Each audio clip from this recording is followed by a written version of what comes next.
নমস্কার ছাত্রছাত্রীরা, লুসি অনলাইনের পক্ষ থেকে আমি আপনাদের জিওগ্রাফি টিচার অন্বেষা শুরু করতে চলেছি আবার একটা নতুন ক্লাস। চলুন আমরা নতুন উদ্যমের সাথে নতুন ক্লাস শুরু করি। তো আজকে আমরা যে বিষয়টা স্টাডি করতে চলেছি আসুন আমরা দেখে নিই।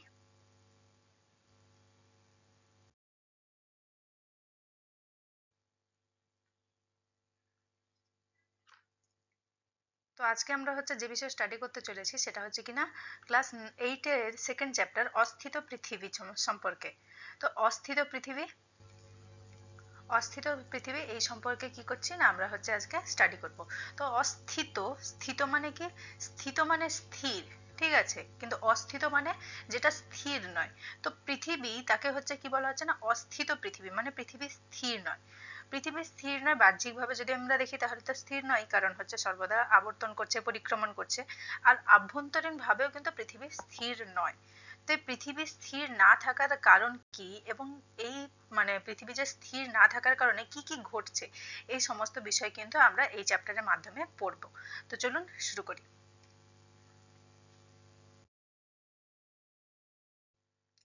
তো অস্থিত পৃথিবী যখন আমরা করি কি পৃথিবী স্থির নয়, ঠিক আছে, পৃথিবী চলমান বলতে পৃথিবীর যে সারফেস, ভূপৃষ্ঠ, সেটা চলমান। এই চলমান ভূপৃষ্ঠ সম্বন্ধে দু ধরনের তত্ত্ব আছে, ঠিক আছে, একটা মহীসঞ্চারণ তত্ত্ব, একটা পাত সঞ্চারণ তত্ত্ব। এই দুটো তত্ত্ব আমরা দেখব। আর তারপরে আমরা কি দেখব না আমরা দেখব এই যে পৃথিবী যে মানে যে উপরের অংশটা ভূপৃষ্ঠ যে স্থির থাকছে না, সেটা যে এই যে পরিচলন বা এই যে নড়ছে, ঠিক আছে, এর কারণে কি কি ঘটছে তার দুটো হিসেবে আমরা কি দেখব, অগ্নুৎগমন দেখব আর ভূমিকম্প দেখব, ঠিক আছে। তো প্রথমে আমরা মহীসঞ্চারণ থেকে শুরু করব। তো এই ছবিটা দেখছেন, এটা কিন্তু এই পৃথিবী যে স্থির থাকছে না, দাঁড়ান লেজারটা নিয়ে নিই।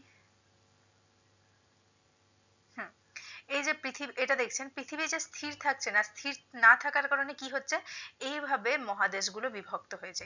কিভাবে বিভক্ত হয়েছে সেটা আমরা এবার একটু একটু করে জানবো, ঠিক আছে। প্রথমেই আমরা কি দেখব, মহীসঞ্চরণ তত্ত্ব। মহীসঞ্চরণ তত্ত্ব বা কন্টিনেন্টাল ড্রিফট থিওরি। আচ্ছা, কন্টিনেন্ট মানে কি? মহাদেশ। কন্টিনেন্ট মানে মহাদেশ, আর ড্রিফট মানে সরে যাওয়া। তো কন্টিনেন্টাল ড্রিফট থিওরি আমরা বলতে পারি কি মহাদেশের সরে যাওয়ার একটা তত্ত্ব।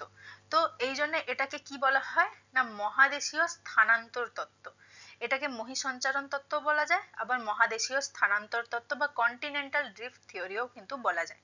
তো এই তত্ত্বটা কি? এই তত্ত্ব আমাদের ভূত্বকের একটি গুরুত্বপূর্ণ ধারণা, যা ব্যাখ্যা করে যে পৃথিবীর মহাদেশগুলো স্থির নয়, বরং সময়ের সাথে সাথে সরে চলে।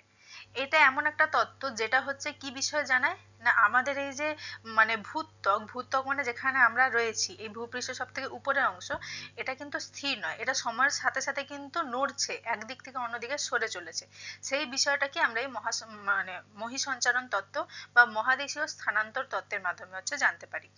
তো এই তত্ত্বের প্রথম কে উদ্ভাবন করে প্রথমে জানান, তিনি হচ্ছেন জার্মানির বিজ্ঞানী আলফ্রেড ওয়েগনার। আলফ্রেড ওয়েগনার নিজের বই, কি বই, ডিএ এন্টেস্তেহাংদের, এটার অ্যাকচুয়ালি প্রচুর আছে, মোটামুটি এর English version the origin of continents and ocean, ঠিক আছে। আমিও আজ পর্যন্ত এর এই নামটা কোনোদিনও পড়তে পারিনি, সুতরাং আমি আশাও করব না কি আপনারা কোনোদিনও পড়তে পারুন। এই নিচে যে ইংলিশ নামটা সেটা মনে রাখলেই হবে, ঠিক আছে। কি পুস্তকে বলেছিলেন? The origins of continents and ocean. এই পুস্তকের মধ্যে থেকে জার্মানি বিজ্ঞানী আলফ্রেড ওয়েগনার, তিনি কি 1912 সালে প্রথম এই তত্ত্বটা প্রকাশিত করে, এবং 1915 সালে এই পুস্তকটা বইয়ের মাধ্যমে ফাইনালি কি বলবো স্বীকৃতভাবে এই নিজের তত্ত্বটাকে প্রকাশিত করে, ঠিক আছে। তো মূলত যদি আমরা বলি কি কোন সময় তাহলে এই তত্ত্ব প্রকাশিত হয়েছে, আমরা বলবো 1912 সালে, ঠিক আছে। 1915 সালে বইটার মাধ্যমে প্রকাশিত হয়েছে, সুতরাং আমরা বইয়েরটা ধরবো না, আমরা কিন্তু 1912টা ধরবো। কিন্তু যদি বলা হয় কি কোন বইয়ে এই বিষয়টা লেখা আছে, তাহলে কি বলবো জার্মানি বিজ্ঞানী আলফ্রেড ওয়েগনারের the origin of continents and oceans.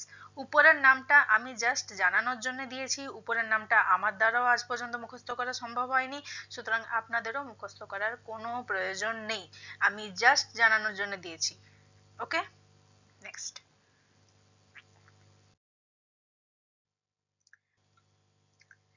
ঠিক আছে, তো এবার আমরা কি দেখব না এটার মূল ধারণার বিষয়, ঠিক আছে। তো এই মহীসঞ্চারণ তত্ত্বের মূল ধারণার বিষয় কি আছে না, ওয়েগনারের মতে আজ থেকে প্রায় 30 কোটি বছর আগে, ঠিক আছে, 30 কোটি বছর আগে পৃথিবীতে আসলে ভূগোলের দিক থেকে আর বৈজ্ঞানিকভাবে বিভিন্ন যুগ আছে, ঠিক আছে, যেমন প্যালিওজোইক যুগ, তারপরে আছে কার্বনিফেরাস যুগ, তারপরে আহ মেসোজোইক যুগ।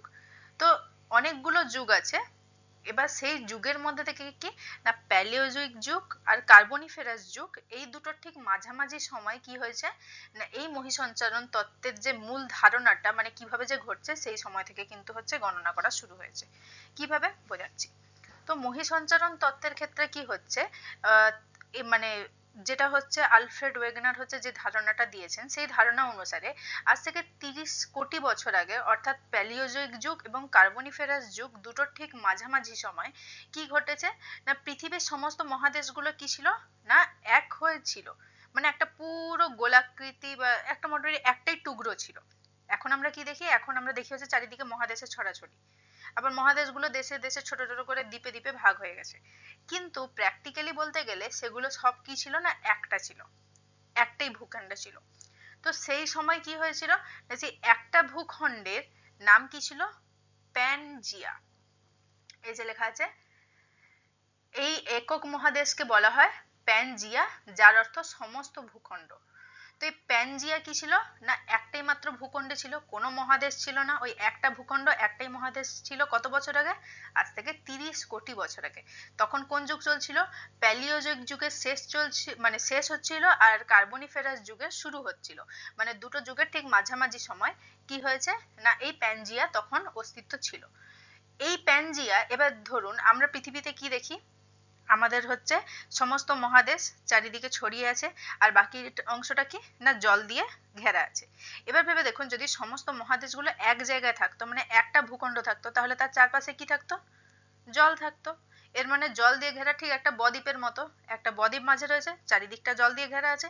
ঠিক তেমনি ও ক্ষেত্রেও কি হতো, একটা হচ্ছে মহাদেশীয় ভূখণ্ড কি প্যানজিয়া আর তার চারিদিকে হচ্ছে কি জল দিয়ে ঘেরা আছে। এই জল দিয়ে ঘেরা অংশটাই বিশাল মহাসাগর। তখন তাহলে মহাসাগরও কটা হওয়ার কথা, একটা। একটা মহাদেশ একটা মহাসাগর তখন ছিল। একটা মহাদেশের নাম প্যানজিয়া আর একটা মহাদেশের নাম মহাসাগরের নাম কি ছিল প্যান্থালাসা, যেটা হচ্ছে এই প্যানজিয়াকে ঘিরে ছিল। তো এই প্যানজিয়া প্যান্থালাসা এই জিনিসটাকে মনে রাখবেন, ঠিক আছে। এই প্যানজিয়া এবং প্যান্থালাসা হচ্ছে পরবর্তীকালে কি হয়েছে দিয়ে প্রায় 18 থেকে 20 কোটি বছর, মানে এটা কিন্তু বলে দিই ওই যে 30 কোটি বছর ছিল ওটা হচ্ছে প্যালিওজোইক যুগের কিন্তু হচ্ছে শেষ ছিল, আর এই 18 থেকে 20 কোটি বছর হচ্ছে কিন্তু আমাদের কার্বনিফেরাস যুগের শুরুর সময় চলছে।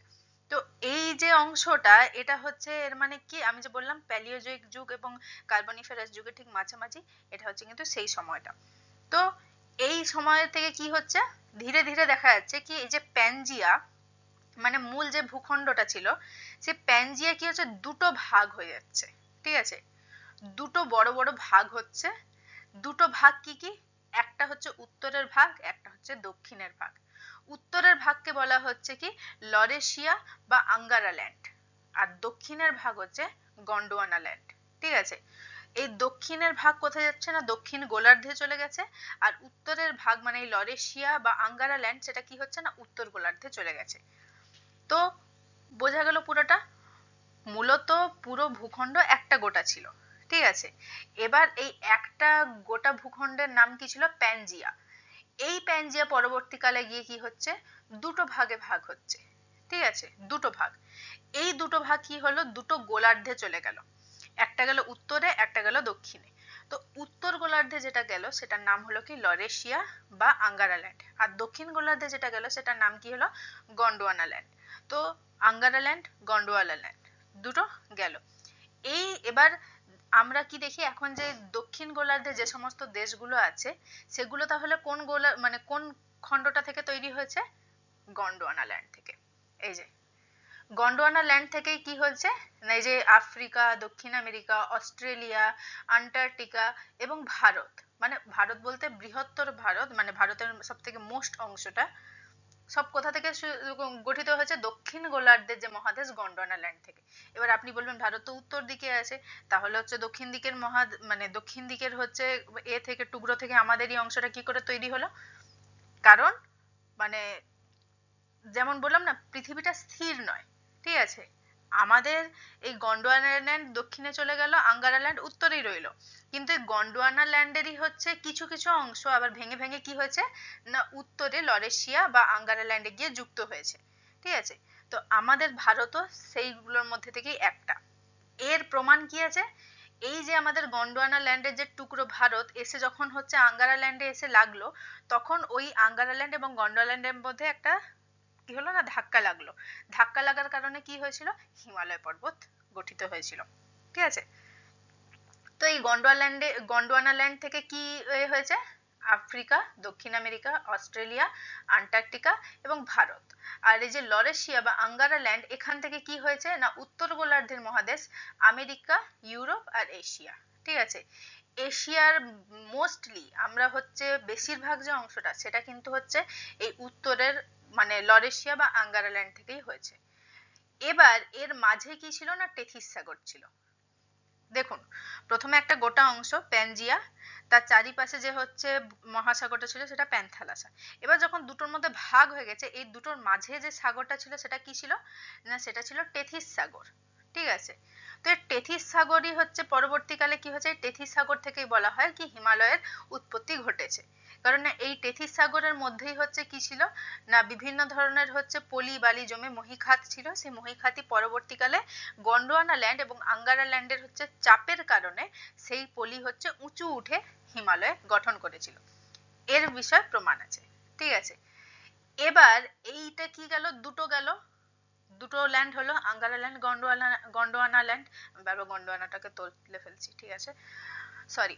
তো আঙ্গারা ল্যান্ড আর গন্ডোয়ানা ল্যান্ড এই দুটো এবার কিন্তু পরে আরো ছোট ছোট টুকরো হওয়া শুরু হয়েছিল। এইভাবে টুকরো হয়ে হয়ে চারিদিকে ছড়িয়ে ছড়িয়ে কি হচ্ছে, এত বড় হচ্ছে মানে এই যে এত বড় চারিদিকে হচ্ছে ছড়িয়ে থাকা যে ভূখণ্ড এটা হচ্ছে গঠিত হচ্ছে। কিন্তু বাস্তবে যদি দেখা যায় সমস্ত ভূখণ্ডগুলো কিন্তু আসলে একটা ছিল, সেটা ছিল প্যানজিয়া, ঠিক আছে? নেক্সট,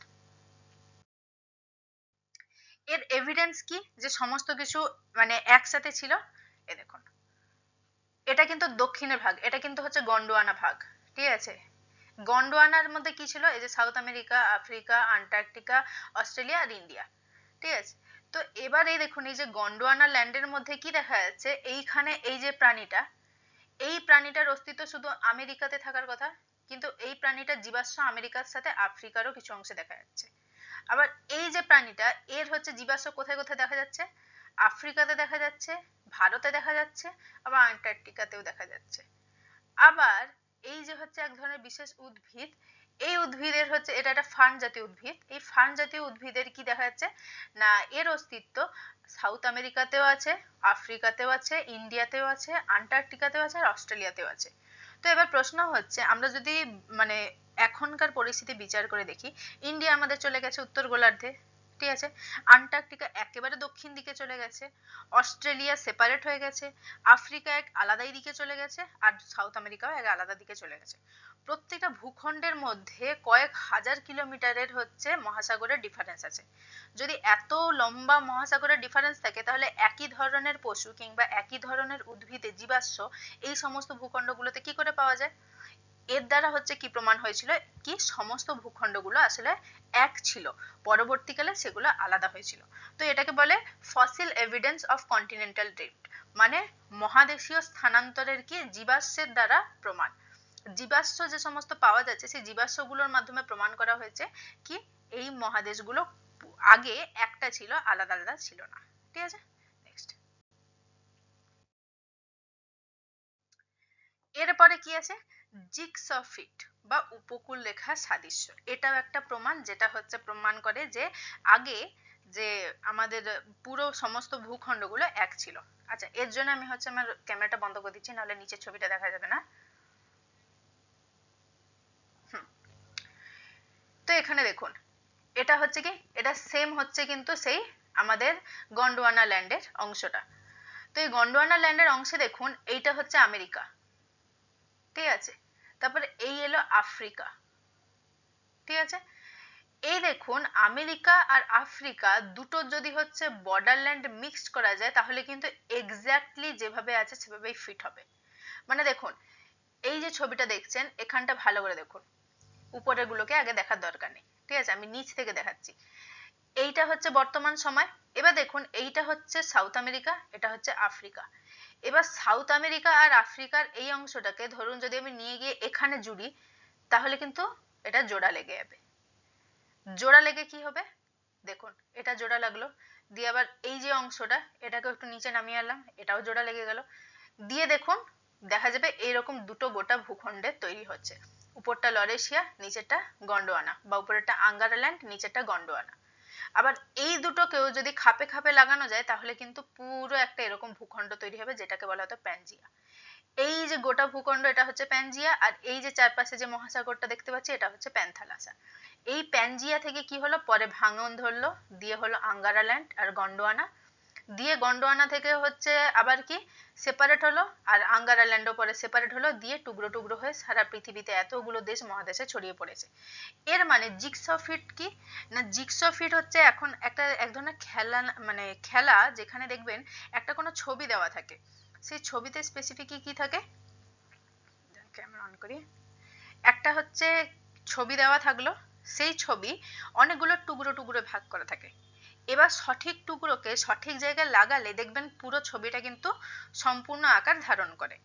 এক্স্যাক্ট সেম এই পৃথিবীতে যে সমস্ত ভূখণ্ডগুলো চারিদিকে ছড়িয়ে আছে সেই সমস্ত ভূখণ্ডগুলোকে যদি এক একটা টুকরো হিসেবে বিবেচনা করা হয় এবং সেগুলোকে যদি সঠিকভাবে ফিট করা হয় তাহলে দেখা যাবে সমস্তগুলো কিন্তু খাপে খাপে মিলে গেছে, মিলে একটা কিন্তু গোটা ভূখণ্ড সৃষ্টি হয়েছে।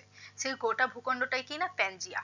আর এই যে সমস্ত খাপে খাপে মিলে গিয়ে যে হচ্ছে মানে মিলে যাচ্ছে এই যে হচ্ছে যে থিওরিটা, এটাই হচ্ছে কিন্তু জিগসা ফিট। এ দেখুন দক্ষিণ আমেরিকার পূর্ব উপকূল, মানে এই যে দক্ষিণ আমেরিকা এর যে হচ্ছে পূর্ব দিকে উপকূল আর আফ্রিকার পশ্চিম দিকে উপকূল, এই দুটো কিন্তু সব থেকে হচ্ছে মোস্ট প্রমিনেন্ট, সব থেকে ভালোভাবে দেখে বোঝা যায়, কারণ দুটোর আকৃতিটা এমন পুরো আপনি দেখলেই বুঝতে পারবেন কি আরে এ দুটো তো হচ্ছে ছেড়ে যাওয়া অংশ, দুটো আসলে জোড়া লাগানো ছিল। তো এই দুটোকে যদি হচ্ছে জোড়া লাগানো যায় তাহলে কি দেখাবে কি পুরোপুরি হচ্ছে মিলে যাচ্ছে। এক্স্যাক্ট সেম যেভাবে হচ্ছে উত্তর আমেরিকা আর ইউরোপ দুটোকে যদি হচ্ছে জোড়া লাগানো যায় দেখা যাবে দুটো কিন্তু মিলে গেছে।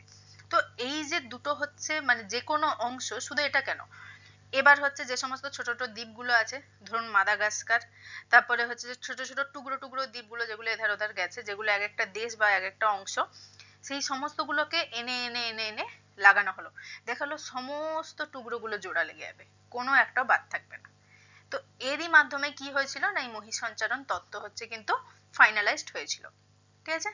নেক্সট। কিন্তু এবার এখানে একটা সমস্যা আছে, এই যে সমালোচনা আর দুর্বলতা। সমালোচনা দুর্বলতাটা কি আছে না, এই মহিসঞ্চারণ তত্ত্ব ওয়েগনার যখন এই বিষয়ে বলেছিলেন তখন মহিসঞ্চারণ তত্ত্বে ওয়েগনার কি বলেছিলেন না, এই যে মহিসঞ্চারণ তত্ত্ব এটা হচ্ছে মানে আমাদের চারিদিকে যে ভূখণ্ড বা মহাসাগর মহাদেশের যে বিভাজন সেটাকে হচ্ছে ভালোভাবে জাজ করে বলছে কি এইভাবে জিনিসটা ঘটছে। কিন্তু এবার প্রশ্নটা হচ্ছে কিভাবে হচ্ছে মানে এই ভাগটা হলো, একটা প্যানজিয়া ছিল, সেই প্যানজিয়া থেকে দুটো ভাগ হলো আঙ্গারাল্যান্ড গন্ডোয়ানাল্যান্ড, সেই গন্ডোয়ানাল্যান্ড এবং আঙ্গারাল্যান্ড থেকে আরো টুকরো টুকরো হয়ে এত ছড়িয়ে গেল। ছড়ালোটা কি, একটা জিনিসকে ভাঙার জন্য একটা ফোর্স দরকার, শক্তি দরকার, বল দরকার। এমন কোন বল ছিল যেটা হচ্ছে কি এই মানে এত বড় একটা ভূখণ্ডকে ভেঙে দিতে পারলো, তারপর সেই ভূখণ্ডগুলোকে আরো টুকরো টুকরো করলো, করে এত দূরে দূরে দূরে দূরে ছড়িয়ে দিল। এর উত্তর কিন্তু ওয়েগনার দিতে পারেনি। তিনি বলেছিলেন যদিবা কি জোয়ার ভাটা পৃথিবীর আবর্তন ইত্যাদি, কিন্তু জোয়ার ভাটা আর আবর্তনের ফোর্স এতটা নয় কি সে হচ্ছে এত বড় একটা ভূখণ্ডের টুকরোকে ভেঙে সম্পূর্ণ আলাদা দিকে নিয়ে যেতে পারে। জোয়ার ভাটার বড্ড জোর এইটুকু ফোর্স থাকতে পারে কি সে একটা ছোট্ট টুকরো একটা ভূখণ্ডের একটা নদী পাড়ের ছোট্ট একটা অংশকে ভেঙে সরিয়ে দিতে পারে, কিন্তু পুরো একটা হচ্ছে যে অংশ সে হচ্ছে জোয়ার ভাটার কারণে যে হচ্ছে সরে চলে যাবে তার কিন্তু কোনো প্রমাণ ছিল না, ঠিক আছে। আর আবর্তনের শক্তিও এতটা কিন্তু পাওয়ারফুল নয় কি সে হচ্ছে প্যানজিয়াকে ভেঙে দুটো বিভক্ত করে আবার সেই দুটোকে আরো টুকরো টুকরো করে দিতে পারে। তাই এই যে হচ্ছে তত্ত্বটা ছিল এটা কিন্তু অসম্পূর্ণ ছিল। তাই এই তত্ত্বটাকে কিন্তু ফাইনালাইজড এবং সব থেকে স্বীকৃত বলে কিন্তু ধরা হয়নি। ঠিক আছে, কারণ কি মূল এই যে ভেঙে যাওয়ার কারণটা সেটাই হচ্ছে ওয়েগনার ব্যাখ্যা করতে পারেনি। তার তত্ত্বে বাকি সব ঠিক ছিল, কিন্তু কেন যে ভাঙনটা ধরেছে সেটাই হচ্ছে ওয়েগনার ব্যাখ্যা করতে পারেনি। কিন্তু সেই জিনিসটা ব্যাখ্যা করা হয়েছে এর পরে আসে একটা তত্ত্বে। সেই তত্ত্বটা কি ছিল না প্লেট টেকটনিক থিওরি, পাত সঞ্চারণ তত্ত্ব। ঠিক আছে, 1960-এর দশকে এই প্লেট টেকটনিক থিওরি এটা হচ্ছে মানে প্রকাশিত হয়, যেটা হচ্ছে কি এই ওয়েগনার যে মহাসঞ্চারণ তত্ত্বের যে ধারণাটা দিয়েছিল সেটাকেই ধরে রেখেছিল, এমন নাকি সে পুরো একটা আলাদা ধারণা দিয়েছিল। সে সেই মহাসঞ্চারণ তত্ত্বের ধারণাটাকেই হচ্ছে ধরে রেখেছিল, কিন্তু সে তারই সাথে এই উত্তরটাও দিয়েছিল কি কি করে ভাঙনগুলো ধরেছে। ঠিক আছে, ভাঙনগুলো কিসের কারণে ধরেছে, গুরুমণ্ডলের পরিচলন স্রোত বা সঞ্চালনের কারণে।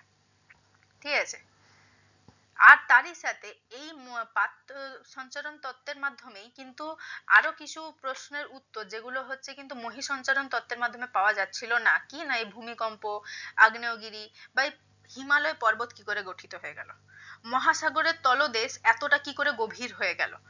ঠিক আছে, চলছিল সুন্দর প্রশান্ত মহাসাগর চলতে, তো হঠাৎ করে মারিয়ানা খাত অতটা ডিপ কি করে হয়ে গেল। এই সমস্ত জিনিসগুলোরও উত্তর যেটা হচ্ছে মহাসঞ্চারণ তত্ত্ব দিতে পারছিল না, সেই উত্তরগুলো কিন্তু প্লেট টেকটনিক থিওরির মাধ্যমে বা পাত সঞ্চারণ তত্ত্বের মাধ্যমে কিন্তু পাওয়া গেছে। ঠিক আছে, তো এবার আমরা দেখব পাত সঞ্চারণ তত্ত্ব।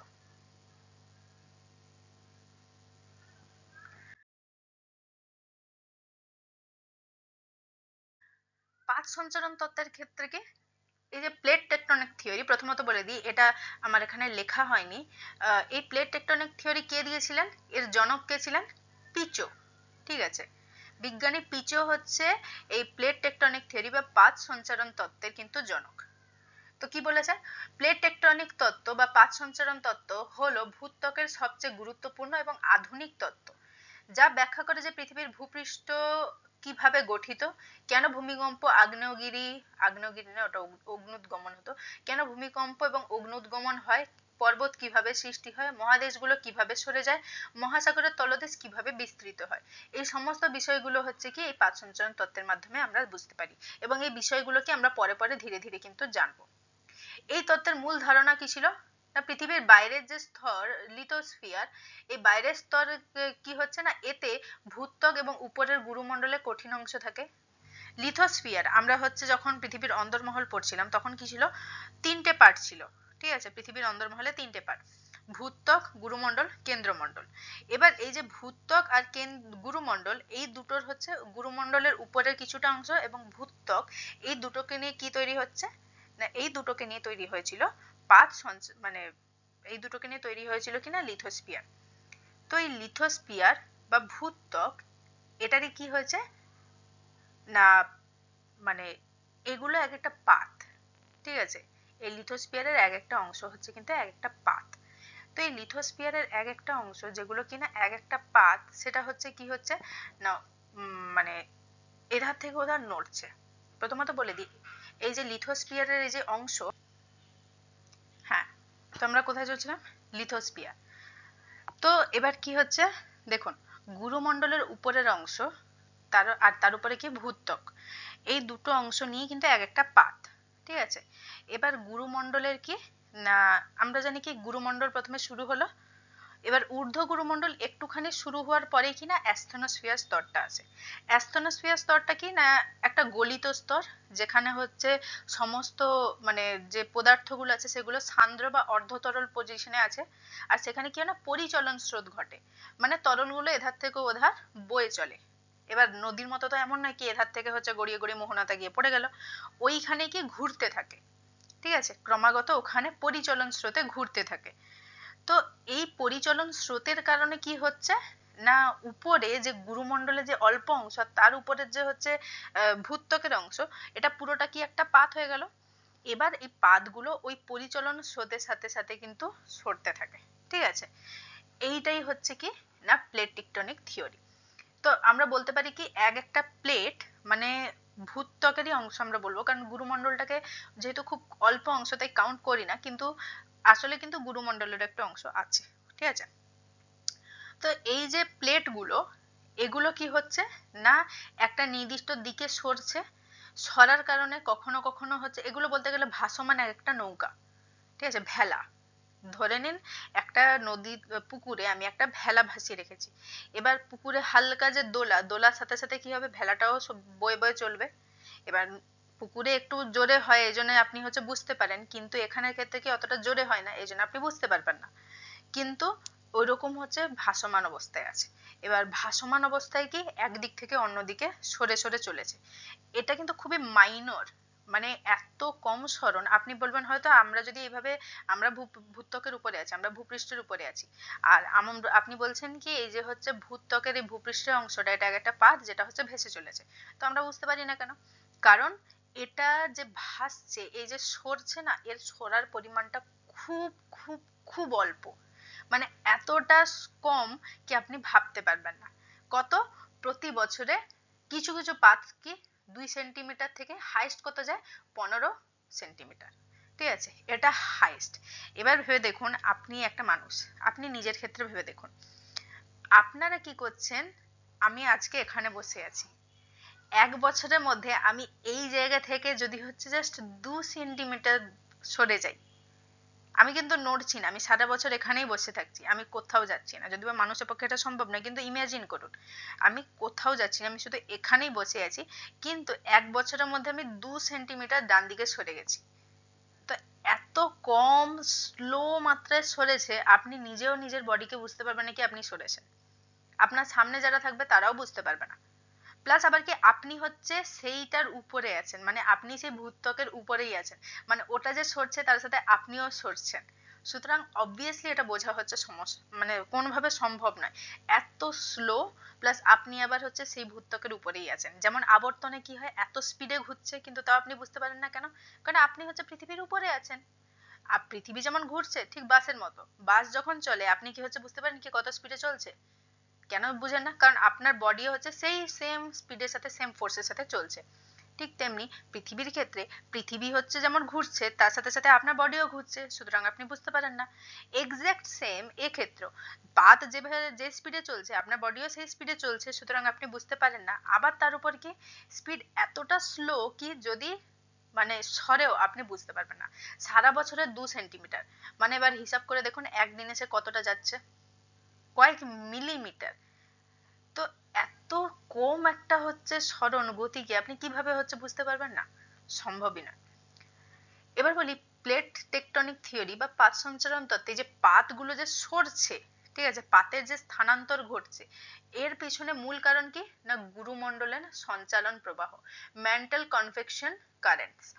গুরুমণ্ডলের সঞ্চালন মানে এ কি সঞ্চালন প্রবাহ কি, তো গুরুমণ্ডলের মধ্যে এই ধরুন এটা অ্যাস্থেনোস্ফিয়ার স্তর, ঠিক আছে, তো অ্যাস্থেনোস্ফিয়ার স্তরের এবার দেখুন এটা ভূপৃষ্ঠের একটু কাছে, এই অংশটা ভূপৃষ্ঠ থেকে একটু ভেতরে, সুতরাং এখানে টেম্পারেচার বেশি হবে না, এখানে অবশ্যই আমরা জানি কি যত গভীরতা বাড়বে টেম্পারেচার বাড়বে, সুতরাং এখানে টেম্পারেচারটা বেশি। এবার কি হচ্ছে এখানে টেম্পারেচার বেশি হওয়ার কারণে এই অংশে যে পদার্থগুলো আছে সেগুলো বেশি গরম হবে, বেশি গরম হয়ে কি হবে উপরে উঠে যাবে। যেমন আমরা হচ্ছে নর্মালি গরম জিনিসের ক্ষেত্রে দেখি, গরম জল বসালে কি হলো, গামলা আমি গরম জল বসালাম, নিচের জলটা যেহেতু গ্যাসের কাছে সেটা বেশি গরম হলো, সেটা উপরে উঠলো, আর উপরে যে ঠান্ডা জলটা সেটা নিচে গেল। সেম আবার যে হচ্ছে জলটা নিচে এলো সেটা গরম হলো, সেটা উপরে উঠলো, আবার উপরের জলটা যেটা ছিল সেটা আবার নিচে নামলো। তো এটা কি হয় এরকম ভাবে পরিচলন ঘটছে কন্টিনিউ। এক্স্যাক্ট সেম সেই একই পরিচলন বা কনভেকশন কারেন্ট কোথায় না গুরুমণ্ডলের অ্যাস্থেনোস্ফিয়ার স্তরে আছে। এই অ্যাস্থেনোস্ফিয়ার স্তরে এইটা যেহেতু কেন্দ্রমণ্ডলের কাছে, এখানে তার টেম্পারেচারটা বেশি, সুতরাং এখানে যে পদার্থগুলো আছে তার হচ্ছে মানে তাপমাত্রা বেশি। এই তাপমাত্রা থেকে কি হচ্ছে এখানে হচ্ছে পদার্থগুলো হালকা হয়ে উপরে উঠছে, আর উপরে যে অংশগুলো আছে সেগুলো যেহেতু একটু কম উত্তপ্ত তাই সেগুলো কি হচ্ছে ঘুরে নিচে আসছে, আবার সেগুলো যে নিচে এলো সেগুলো হচ্ছে গরম হচ্ছে দিয়ে সেগুলো উপরে উঠছে, আবার উপরে যেগুলো আছে সেগুলো হচ্ছে নিচে নামছে, কন্টিনিউ এই যে ঘুরছে। এই ঘোরাটাই হচ্ছে পরিচলন স্রোত।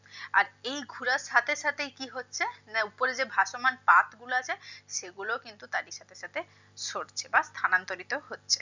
ঠিক আছে, নেক্সট। তাহলে পাত সঞ্চারণ, এই যে দেখুন এখানে ছবিটা ভালোভাবে বোঝানো আছে। তো দেখুন এটা হচ্ছে কি একটা পাত, ঠিক আছে, এই অংশটা পাত। এটা কি আছে, গুরুমণ্ডল, আর এটা আছে কেন্দ্রমণ্ডল। যদিও অ্যাস্ট্রোস্ফিয়ার স্তর এতটা নয়, কিন্তু তাও আমরা হচ্ছে এটাকে ভালোভাবে বোঝার জন্য একটু বড় করেই দেখবো। তো এবার দেখুন, যেহেতু এই অংশটা কি আছে না কেন্দ্রের কাছে আছে, সুতরাং এখানে টেম্পারেচার বেশি, সেই তুলনায় এখানে টেম্পারেচারটা কম।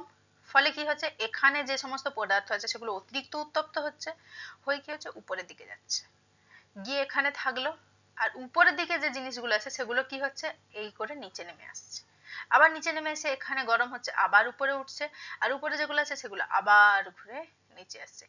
এই যে কন্টিনিউ, এই যে হচ্ছে রাউন্ড অ্যান্ড রাউন্ড বা ঘুরছে, এটাই হচ্ছে কি না পরিচলন স্রোত। এবার এইটা যদি এইভাবে সরছে তাহলে উপরে যে পাতটা সেটা কোন দিকে যাবে, অবশ্যই এর সাথে সাথে এইদিকে সরবে। এইটার ক্ষেত্রে পরিচলন স্রোত যদি এইদিকে ঘুরছে তাহলে পাতটা কোন দিকে সরবে, এইদিকে সরবে। এর মাধ্যমেই হচ্ছে কি উপরে পাতগুলো কিন্তু কখনো একে অপরের দিকে, কখনো একে অপরের বিপরীত দিকে প্রবাহিত হচ্ছে, মানে সরে যাচ্ছে, স্থানান্তর ঘটছে। এই দিকে আর বিপরীত দিকের কারণে কিন্তু তিন ধরনের পাত সীমানা দেখা যায়। ঠিক আছে, কি আছে না অভিসারী, অপসারী আর নিরপেক্ষ। এবার এইগুলো হচ্ছে পরের ক্লাসে আমি ভালোভাবে ধরে ধরে প্রত্যেকটা ডিসকাস করব, আপাতত আমি শুধু থিওরিটা বোঝাচ্ছি। ঠিক আছে, তো এটা হচ্ছে পুরো ব্যাপার। ঠিক আছে, এইভাবে নাকি এইভাবে পাতগুলো যখন স্থানান্তরিত হচ্ছে তার কারণে কি হচ্ছে, এবার জিনিসটা মহীসঞ্চারণ তত্ত্ব আর পাত সঞ্চারণ তত্ত্ব দুটোকে এবার ম্যাচ করুন, করে এবার থিওরিটা ভাবুন। প্যানজিয়া ছিল, প্যান্থালাসা ছিল, নিচে কি ছিল এই অ্যাস্টেনোস্ফিয়ার স্তরে পরিচলন ছিল, যার ফলে কি হলো প্যানজিয়া ভাঙন ধরলো, ধরে হচ্ছে গন্ডোয়ানা ল্যান্ড আর আঙ্গারা ল্যান্ড পরিণত হলো। আঙ্গারা ল্যান্ড চলে গেল উত্তরে, গন্ডোয়ানা ল্যান্ড চলে গেল দক্ষিণে। দিয়ে আবার আঙ্গারা ল্যান্ড হচ্ছে টুকরো টুকরো হয়ে মানে মানে এই যে লরেশিয়া, লরেশিয়া বলছি উত্তর আমেরিকা, ইউরোপ আর এশিয়া এগুলোতে ভেঙে গেল। আর গন্ডোয়ানা ল্যান্ড কি হলো, দক্ষিণ আমেরিকা, আফ্রিকা, অস্ট্রেলিয়া, তারপরে হচ্ছে ভারত, এই সব আন্টার্কটিকা, এই সমস্ত অংশে ভেঙে গেল। ঠিক আছে, কেন হলো, সেম পাত সঞ্চারণ তত্ত্ব। যেটা মহীসঞ্চারণ তত্ত্বের উত্তরে ছিল না, কি কি কারণে ভাঙনটা ধরলো, কি কারণে জিনিসগুলো এত সরে গেল, সেই উত্তরটা কোথায় এলো, পাত সঞ্চারণ তত্ত্বে এলো। কারণটা কি ছিল, কি এমন বল ছিল যেটা হচ্ছে ফাটল ধরে হচ্ছে জিনিসগুলোকে এত দূরে সরিয়ে দিতে সক্ষম হলো, সেটা হলো পৃথিবীর অভ্যন্তরের যে হচ্ছে গুরুমণ্ডলের যে পরিচলন স্রোত, যা হচ্ছে পাতগুলোকে একে অপরের থেকে দূরে সরতে আবার কখনো কখনো একে অপরের দিকে জুড়ে দিতে যে সক্ষম করেছে সেইটা। যেমন এখন আপনি হয়তো শুনবেন এই পাত সঞ্চারণ তত্ত্বেরই থিওরি অনুসারে পরবর্তী কয়েক কোটি বছরের মধ্যে, যদি বা জানা নেই পৃথিবী থাকবে নাকি, কিন্তু পরবর্তী কয়েক কোটি বছরের মধ্যে কি হবে না আফ্রিকার কিছু অংশ ভেঙে এসে কি হবে না ভারতের এই যে দক্ষিণ পশ্চিম দিক, সেই দক্ষিণ পশ্চিম উপকূলে এসে নাকি জয়েন্ট হয়ে যাবে। আর জয়েন্ট হওয়ার কারণে যেহেতু সংঘর্ষ ঘটবে, সংঘর্ষ ঘটলে ভারতের দক্ষিণ পশ্চিম উপকূল যেটা কিনা একটা গরম সমুদ্র তীরবর্তী অঞ্চল ছিল, সেটা হিমালয়ের মতো হচ্ছে বরফ জমা ঠান্ডা অংশে পরিণত হয়ে যাবে। সেম কেন না এই পাত সঞ্চারণ তত্ত্বের কারণে। সুতরাং এর দ্বারা আমরা বুঝতে পারছি কি কেন পাত সঞ্চারণ তত্ত্বটা মানে কি মহীসঞ্চারণ তত্ত্ব আর পাত সঞ্চারণ তত্ত্ব দুটোই কিন্তু ইম্পর্টেন্ট, কারণ দুটো তত্ত্বই কিন্তু একে অপরকে ছাড়া অসম্ভব। যেমন হচ্ছে মহীসঞ্চারণ তত্ত্বের এই উত্তরটা ছিল না কি কেন হচ্ছে দুটো মানে পাত একে অপরের থেকে দূরে চলে গেল, কেন যে ভাঙনটা ঘটলো, যেমন এই উত্তরটা মহীসঞ্চারণ তত্ত্বে ছিল না, তেমনি পাত সঞ্চারণ তত্ত্বে কিন্তু এই উত্তরটা ছিল না কি কেন হচ্ছে দুটো পাত একে অপরের হচ্ছে মানে একসাথে জোড়া ছিল। আসলে এই উত্তরটা ছিল না বলা ভুল, এই উত্তরটা তারা খোঁজ করেইনি, কারণ তারা অলরেডি উত্তরটা পেয়ে গেছে কি আগে প্যানজিয়া নামে একটা ভূখণ্ড ছিল যেটা পরবর্তীকালে ভাগ হয়েছিল। সুতরাং প্যানজিয়ার কনসেপ্টটা মহীসঞ্চারণ তত্ত্বের, আর কিভাবে হচ্ছে সরণটা স্থানান্তরটা ঘটেছে সেটা হচ্ছে কিন্তু পাত সঞ্চারণ তত্ত্বে। সুতরাং both is important. Got it?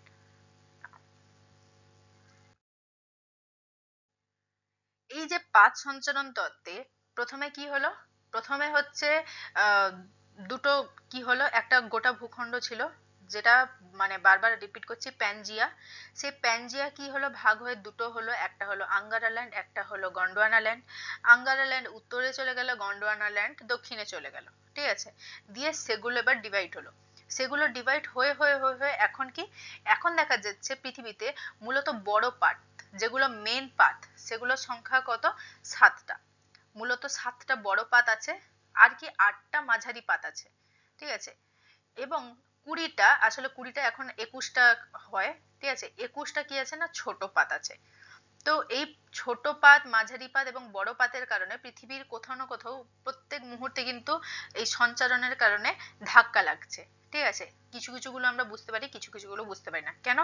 যখন হচ্ছে বড় পাতের মধ্যে ধাক্কা লাগবে, ফোর্সটা বেশি, ভালোভাবে বোঝা যাবে, কিন্তু ছোট দুটো পাতের মধ্যে হালকাভাবে ঠোকাঠুকি লেগে গেল, বোঝা যায় না, ঠিক আছে।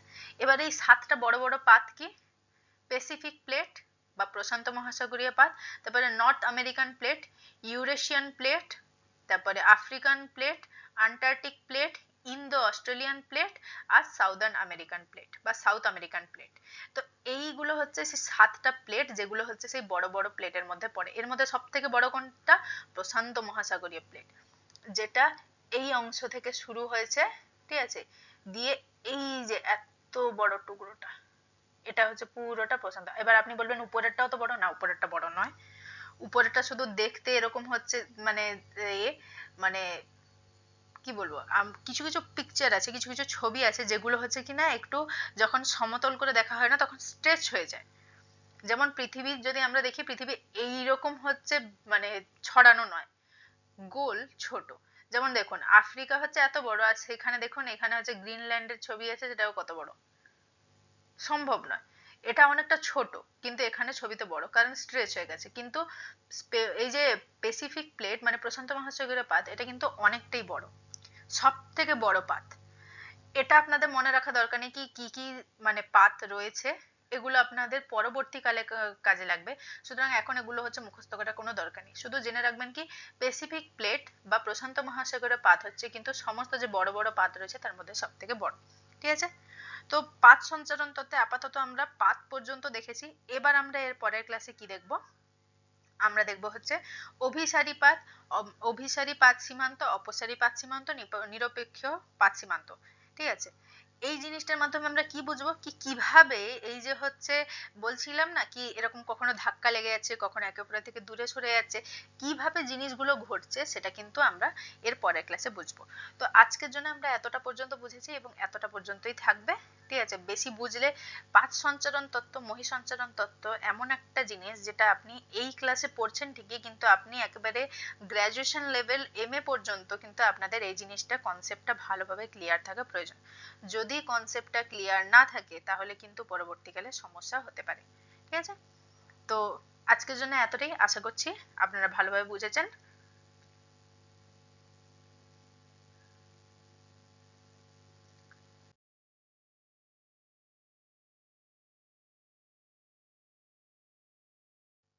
তাহলে দেখা হচ্ছে পরের ক্লাসে। আজকের ক্লাসে এতটা বোঝার জন্য আপনাদের ধন্যবাদ এবং এতটা দেখার জন্য ধন্যবাদ। যে জিনিসগুলো দেখেছেন সেগুলোকে ভালোভাবে একটু রিভাইজ করবেন, যাতে হচ্ছে পরের ক্লাসে যখন আমি পরের পার্টটা বোঝাবো তখন আপনাদের কোনো সমস্যা না হয় বুঝতে, ঠিক আছে। তো আজকের জন্য এতটাই, thank you, tata, bye by.